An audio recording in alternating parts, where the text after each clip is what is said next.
Welcome to my YouTube channel. কিছুমান শব্দৰ সংক্ষিপ্ত ৰূপ আছে যাক আমি ইংৰাজীত এব্ৰিভিয়েশ্যন বুলি কওঁ। এই শব্দবোৰৰ আগত আৰ্টিকেলৰ এ আৰু এন কেতিয়া বহিব সেই কথাটো আলোচনা কৰিবৰ কাৰণে আগবাঢ়িছোঁ।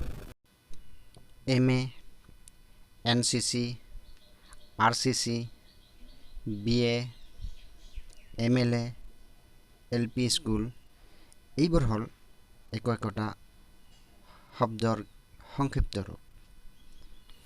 আমি জানো যে এটা শব্দৰ প্ৰথম আখৰটোৰ উচ্চাৰণ যদি ভাৱেল হয় তেতিয়া এন বহে, আৰু যদি উচ্চাৰণ কনচনেণ্ট হয় তেতিয়া এ বহে।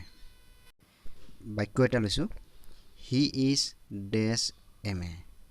এই MA এই শব্দটোৰ আগত এ বহাম নে এন বহাম? আমি যদি এম আখৰটো উচ্চাৰণ কৰোঁ তেতিয়া এটা ভাৱেল চাউণ্ড পাওঁ, এম। প্ৰথম এটা এ চাউণ্ড এটা আহে, মানে ভাৱেল চাউণ্ডটো আগত আহে। গতিকে যিটো ভাৱেল চাউণ্ডেৰে আৰম্ভ হয় এম আখৰটো, সেইকাৰণে ইয়াৰ আগত এন বহিব। একেদৰে NCC, ইয়াৰ প্ৰথম আখৰটো এন আৰু নামটো এনেকৈ ল'ব লাগে NCC। গতিকে এনৰ উচ্চাৰণটো চাব লাগিব, আৰু যেতিয়া এন উচ্চাৰণটো আমি কৰোঁ তেতিয়া এন এ এটা আগত পাওঁ, এন আখৰটোৰ আগত এ এটা উচ্চাৰণ পাওঁ, সেইকাৰণে এন বহিব। BA, তেখেত এজন BA পাছ ল'ৰা। এই যে BA বুলি কওঁ আমি, বি আখৰটোৰ আগত কিন্তু কোনো ভাৱেল চাউণ্ড নহয়, সেইকাৰণে ইয়াৰ আগত এ বহিব। ইয়াত কনচনেণ্ট চাউণ্ডটোহে হয়।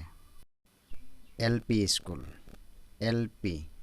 এল আখৰটো আমি যেতিয়া ভালদৰে উচ্চাৰণ কৰোঁ তেতিয়া দেখা পাম এল আখৰটোৰ আগত এটা এ চাউণ্ড আহে, এ চাউণ্ড এটা আহে, এটা ভাৱেল চাউণ্ড আহে, সেইকাৰণে এন বহিব। আজি শিকাব লগা কথা এইখিনিয়ে আছিল। আশা কৰোঁ আটাইয়ে বুজি পাইছা। সকলোলৈ ধন্যবাদ জনাই ভিডিঅ'টি শেষ কৰিলোঁ।